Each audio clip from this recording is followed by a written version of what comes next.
Hey guys! Today's chapter 12, day 12 of the Proverbs challenge. 31 chapters in, 31 days. Today got a special guest with us. His name is Pretty Boy. Say hi. Hello. So got him here today. He's hanging out with me until he gets bored and jumps off. So at the beginning of this, I just want you guys to know, I know a couple days ago we talked about, are we diligently seeking the Lord? And I want you guys to take a few moments, even if you have to pause this video, to really think about that. How's your relationship with the Lord really doing? Just imagine, if he was to show up right now next to you, would you be able to say, gee, Lord, I was just thinking about you, or no?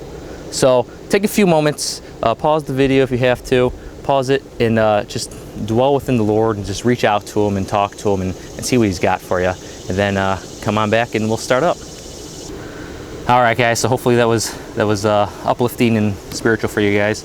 We're going to get into chapter 14. Same title as the others. Contrast the upright and the wicked. But the wise woman builds her house, but the foolish tears it down with her own hands. He who walks in his uprightness fears the Lord, but he who is devious in his ways despises him. In the mouth of the foolish is a rod from his back, but the lips of the wise will protect them. Where no oxen are, the manger is clean, but much revenue comes by the strength of the ox. A trustworthy witness will not lie, but a foolish witness utters lies. A scoffer seeks wisdom and finds none, but knowledge is easy to one who has understanding.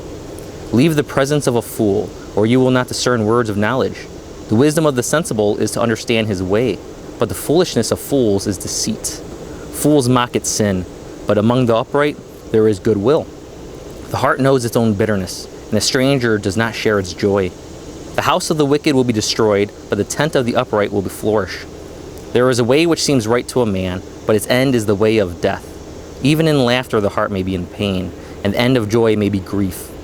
The backslider in heart will have his fill of his own ways, but a good man will be satisfied with his. The naive believes everything, but the sensible man considers his steps.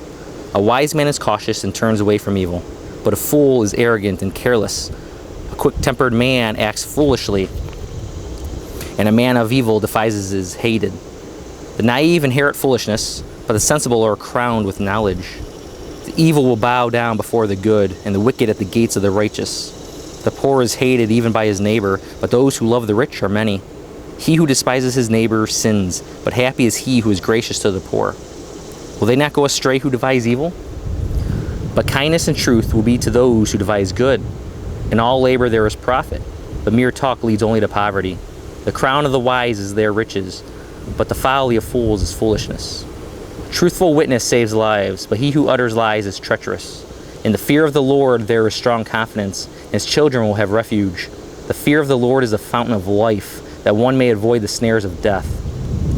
In a multitude of people is a king's glory, but in the dearth of people is a prince's ruin.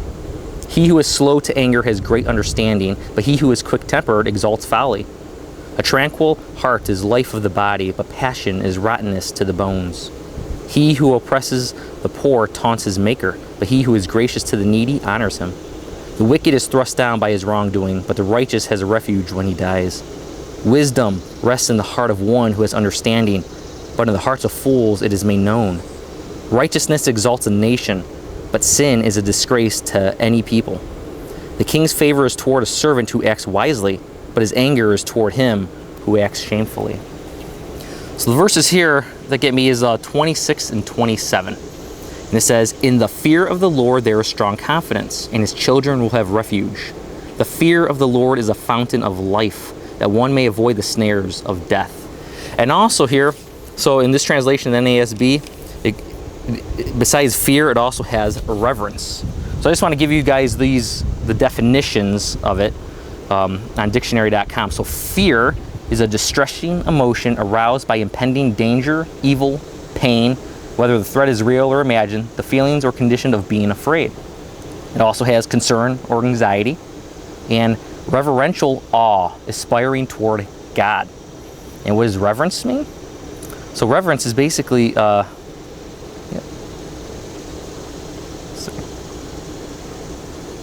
They have it as a feeling or attitude of deep respect tinged with awe. Now there's healthy fear and there's unhealthy fear. So an unhealthy fear would be like what I get a lot of times is in front of the camera.